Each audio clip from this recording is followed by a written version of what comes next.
ಕಬಳಿಕೆ ಆರೋಪದ ಮೇಲೆ ಕಾಂಗ್ರೆಸ್ ಶಾಸಕ ಎಚ್.ಸಿ. ಬಾಲಕೃಷ್ಣ ಅವರ ವಿರುದ್ಧ ಇದೀಗ ಲೋಕಾಯುಕ್ತಕ್ಕೆ ದೂರು ಕೊಡಲಾಗಿದೆ.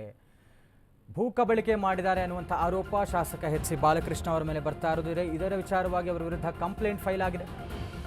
ಭೂ ಕಬಳಿಕೆ ಆರೋಪದ ಮೇಲೆ ಲೋಕಾಯುಕ್ತಗೆ ದೂರು ಕೊಡಲಾಗಿದೆ. ಕ್ರಮಕ್ಕೆ ಒತ್ತಾಯಿಸಿ ಬಿಜೆಪಿ ಮುಖಂಡ ಎನ್.ಆರ್. ರಮೇಶ್ ದೂರನ್ನು ಕೊಟ್ಟಿದ್ದಾರೆ. ಗೋಮಾಳ ಜಮೀನು ಪತ್ನಿ ಹೆಸರಿಗೆ ಮಾಡಿಕೊಂಡಿದ್ದಾರೆ ಅನ್ನುವಂಥ ಆರೋಪ. ಭೂ ಕಬಳಿಕೆ ಮಾಡಿದ್ದಾರೆ. ಮಾಗಡಿ ಶಾಸಕ ಎಚ್.ಸಿ. ಬಾಲಕೃಷ್ಣ ವಿರುದ್ಧ ಆರೋಪ ಕೇಳಿ ಬಂದಿರುವಂಥದ್ದು. ಕ್ರಮಕ್ಕೆ ಒತ್ತಾಯಿಸಿ ದಾಖಲೆ ಸಮೇತ ಲೋಕಾಯುಕ್ತಗೆ ದೂರು ಕೊಟ್ಟಿದ್ದಾರೆ. 165 ಕೋಟಿ ಮೌಲ್ಯದ 26 ಎಕರೆ ಗೋಮಾಳ ಜಮೀನನ್ನು ಕಬಳಿಕೆ ಮಾಡಿದ್ದಾರೆ. ಬೆಂಗಳೂರು ದಕ್ಷಿಣ ತಾಲೂಕಿನ ತಾವರೆಕೆರೆಯ ಜಮೀನು ಗೋಮಾಳ, ಅದನ್ನು ಪತ್ನಿ ಹೆಸರಿಗೆ ಮಾಡಿಕೊಂಡಿದ್ದಾರಂತೆ ಎಚ್.ಸಿ. ಬಾಲಕೃಷ್ಣ. ನಕಲಿ ದಾಖಲೆಯನ್ನು ಸೃಷ್ಟಿಸಿ ಜಮೀನು ಕಬಳಿಸಿರುವಂಥ ಆರೋಪ ಕೇಳಿಬರ್ತಾ ಇರುವಂಥದ್ದು. ಹೀಗಾಗಿ ಲೋಕಾಯುಕ್ತದಲ್ಲಿ ಯಶವಂತಪುರ ಶಾಸಕ ಎಸ್.ಟಿ. ಸೋಮಶೇಖರ್ ಆಪ್ತರ ಮೇಲೂ ಕೂಡ ದೂರು ಕೊಡಲಾಗಿದೆ. ಗೋಮಾಳ ಜಮೀನು ಕಬಳಿಕೆ ಎಂದು ಲೋಕಾಯುಕ್ತದಲ್ಲಿ ದೂರು ಕೊಡಲಾಗಿದೆ. ಎನ್.ಆರ್. ರಮೇಶ್ ಅವರು ಕೊಟ್ಟಿರುವಂತಹ ಒಂದು ದೂರು ಲೋಕಾಯುಕ್ತಕ್ಕೆ. ಗೋಮಾಳ ಜಮೀನನ್ನು ಹೊಡೆದಿದ್ದಾರೆ, ಭೂ ಕಬಳಿಕೆ ಮಾಡಿದ್ದಾರೆ ಮಾಗಡಿ ಶಾಸಕ ಎಚ್.ಸಿ. ಬಾಲಕೃಷ್ಣ. ಇವರ ವಿರುದ್ಧ ಇದೀಗ ಕಂಪ್ಲೇಂಟ್ ಆಗಿರುವಂಥದ್ದು, ದಾಖಲೆ ಸಮೇತ. ನಕಲಿ ದಾಖಲೆಯನ್ನು ಅವರು ಸೃಷ್ಟಿಸಿಕೊಂಡು ಹೆಂಡತಿ ಹೆಸರಲ್ಲಿ ಇವರೊಂದು ಕಬಳಿಕೆಯನ್ನು ಮಾಡಿದ್ರು, ತಮ್ಮದಾಗಿಸ್ಕೊಂಡ್ಬಿಟ್ಟಿದ್ರು ಜಮೀನು ಅನ್ನುವಂಥ. ಇದೀಗ ಕ್ರಮಕ್ಕೆ ಒತ್ತಾಯಿಸಿ ಬಿಜೆಪಿ ಮುಖಂಡ ಎನ್.ಆರ್. ರಮೇಶ್ ಲೋಕಾಯುಕ್ತಕ್ಕೆ ದೂರನ್ನು ಕೊಟ್ಟಿದ್ದಾರೆ. ಕಾಂಗ್ರೆಸ್ ಶಾಸಕರಾದಂತಹ ಎಚ್.ಸಿ. ಬಾಲಕೃಷ್ಣ ಜೊತೆಗೆ ಯಶವಂತಪುರ ಶಾಸಕ ಎಸ್.ಟಿ. ಸೋಮಶೇಖರ್ ಆಪ್ತರ ಮೇಲೂ ದೂರು ಕೊಡಲಾಗಿದೆ. ಇದರ ಬಗ್ಗೆ ಮಾತನಾಡೋದಕ್ಕೆ ದೂರುದಾರರಾದಂತಹ ಎನ್.ಆರ್. ರಮೇಶ್ ಅವರು ನಮ್ಮ ಜೊತೆ ದೂರವಾಣಿ ಸಂಪರ್ಕದಲ್ಲಿದ್ದಾರೆ. ಸರ್ ನಮಸ್ತೆ.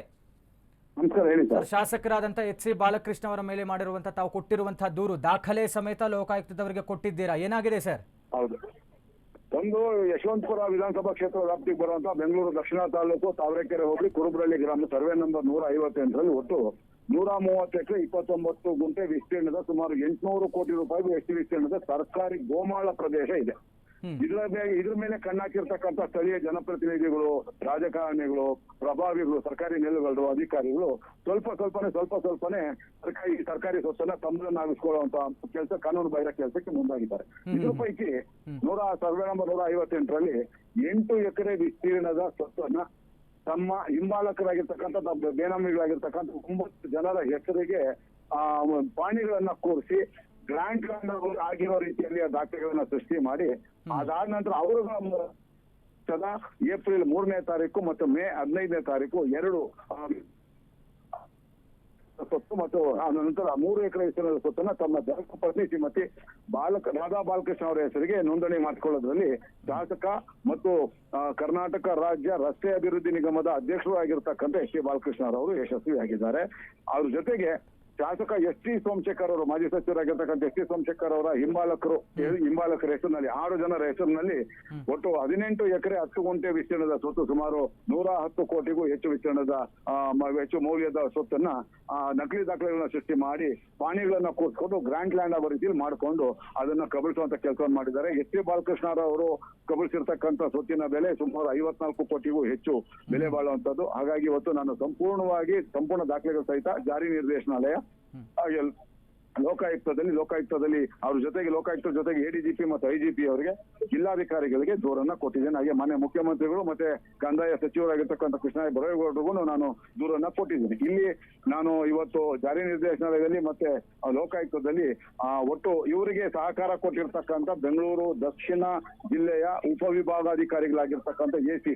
ಅಪೂರ್ವ ಬಿದ್ರಿ, ಹಾಗೆ ವಿಶೇಷ ತಹಸೀಲ್ದಾರ್ ಆಗಿರ್ತಕ್ಕಂಥ ಕೃಷ್ಣಮೂರ್ತಿ ಅವರು, ಹಾಗೆ ರೆವಿನ್ಯೂ ಇನ್ಸ್ಪೆಕ್ಟರ್ ಆಗಿರ್ತಕ್ಕಂಥ ಮೋನೀಶ್ ಅವರು, ಹಾಗೆ ಗ್ರಾಮ ಲೆಕ್ಕಿಗರಾಗಿರ್ತಕ್ಕಂಥ ನಂಜೇಗೌಡರು ಸೇರಿದಾಗ 22 ಮಂದಿ ವಿರುದ್ಧ ಇವತ್ತು ನಾನು ಭ್ರಷ್ಟಾಚಾರ, ವಂಚನೆ, ನಕಲಿ ದಾಖಲೆ ತಯಾರಿಕೆ, ಸರ್ಕಾರಿ ಭೂ ಕಬಳಿಕೆ, ಹಾಗೆ ವಂಚನೆ ಪ್ರಕರಣಗಳನ್ನ ನಾನು ಇವತ್ತು ದಾಖಲು ಮಾಡಿದ್ದೇನೆ.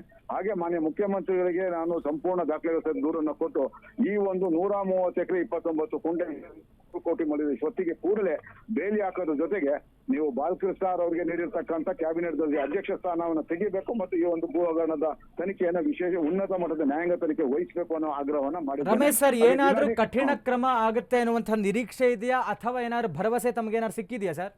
ಇಲ್ಲ, ನಾವು ಇಲ್ಲಿ ತನಕ ಮಾಡಿರ್ತಕ್ಕಂಥ ಹೋರಾಟಗಳಲ್ಲಿ 34 ಪ್ರಕರಣಗಳಲ್ಲಿ ಮಾಧ್ಯಮಗಳ ಸಹಕಾರದಿಂದ ಜಯ ಸಿಕ್ಕಿದೆ. ಸುಮಾರು 11,500 ಕೋಟಿ ಬೆಲೆ ಬಾಳುವ ಸರ್ಕಾರಿ ಸ್ವತ್ತುಗಳು ವಾಪಸ್ ಬಂದಿದೆ. ಈ ಒಂದು ಪ್ರಕರಣದಲ್ಲೂ ಕೂಡ 100ಕ್ಕೆ 100 ನಮಗೆ ಜಯ ಸಿಕ್ಕೇ ಸಿಗತ್ತೆ.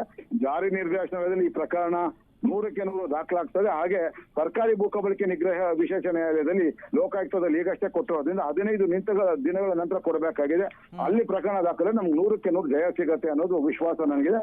100ಕ್ಕೆ 100 ಈ ಪ್ರಕರಣದಲ್ಲಿ ಶಾಸಕ ಬಾಲಕೃಷ್ಣರವರಿಗೆ ಕಾನೂನು ರೀತಿಯಲ್ಲಿ ಬುದ್ಧಿ ಕಲಿಸುವಂತ ಕೆಲಸವನ್ನು ಮಾಡೇ ಮಾಡ್ತೀವಿ. ಹಾಗೆ ಎಸ್ ಸಿ ಸೋಮಶೇಖರ್ ಅವರ ಹಿಂಬಾಲಕರು ಕೂಡ ಕಾನೂನು ರೀತಿ ಬುದ್ಧಿ ಕಲಿಸೋ ಕೆಲಸವನ್ನು ಮಾಡೇ ಮಾಡ್ತೀವಿ ಅಂತ ಹೇಳಕ್ ಇಷ್ಟಪಡ್ತೀನಿ ಸರ್. ಎಸ್, ಧನ್ಯವಾದಗಳು ರಮೇಶ್ ಸರ್, ಅಶ್ವವೇಗ ವಾಹಿನಿ ಜೊತೆ ಮಾತನಾಡೋದಕ್ಕಾಗಿ.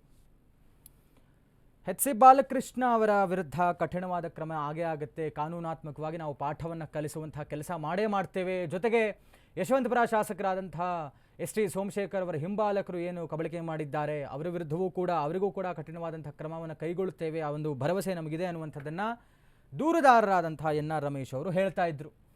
ಈ ರೀತಿಯಾಗಿ ಜನಪ್ರತಿನಿಧಿಗಳೇ ಈ ಥರದ ಅಕ್ರಮ ವ್ಯವಹಾರಗಳನ್ನು ಮಾಡಿದ್ರೆ ಸಾಮಾನ್ಯರ ಕಥೆ ಏನು, ಯಾವ ರೀತಿಯಾಗಿ ಮಾದರಿ ಆಗ್ತಾರೆ, ಇವರೇ ಭ್ರಷ್ಟಾಚಾರದಲ್ಲಿ ತೊಡಗಿಕೊಂಡ್ಬಿಟ್ರೆ ಸರಿಯಾದಂಥ ಆಡಳಿತ ಕೊಡೋರು ಯಾರು, ಇವ್ರು ಹೇಳಿದ್ದೇ ನಡೆಯುತ್ತಾ, ಇವ್ರು ಮಾಡಿದ್ದೇ ಆಗುತ್ತಾ ಅನ್ನುವಂಥ ಒಂದು ಪ್ರಶ್ನೆ ಬಂದ್ಬಿಡುತ್ತೆ. ಹೀಗಾಗಿ ವಿಪಕ್ಷಗಳು ಅನಿಸ್ಕೊಂಡವರು ಈ ಕೆಲಸ ಮಾಡಬಹುದು, ಬಟ್ ಜನಸಾಮಾನ್ಯರಾಗಿ ನಾವು ನೋಡೋದಾದರೆ ಇಂಥ ಒಂದು ತಪ್ಪಿತಸ್ಥರಿಗೆ, ಭ್ರಷ್ಟಾಚಾರಿಗಳಿಗೆ ಪಾಠವನ್ನು ಕಲಿಸುವಂಥ ಕೆಲಸ ಆಗಲೇಬೇಕು. ರಮೇಶ್ ಅವರು ಹೇಳ್ತಾ ಇದ್ರು, ಇಲ್ಲಿ ತನಕವೂ 36 ಪ್ರಕರಣ, 34ರಿಂದ 36 ಪ್ರಕರಣ ಈ ಥರದ ಭೂ ಕಬಳಿಕೆ ವಿಚಾರದ್ದು ನಾವು ಜಾರಿ ನಿರ್ದೇಶನಾಲಯಕ್ಕೆ ಮತ್ತು ಲೋಕಾಯುಕ್ತದವರಿಗೆ ಕಂಪ್ಲೇಂಟ್ ಕೊಟ್ಟಿದ್ದೀವಿ. ಇಲ್ಲಿ ತನಕ ಜಯ ಸಿಕ್ಕಿದೆ.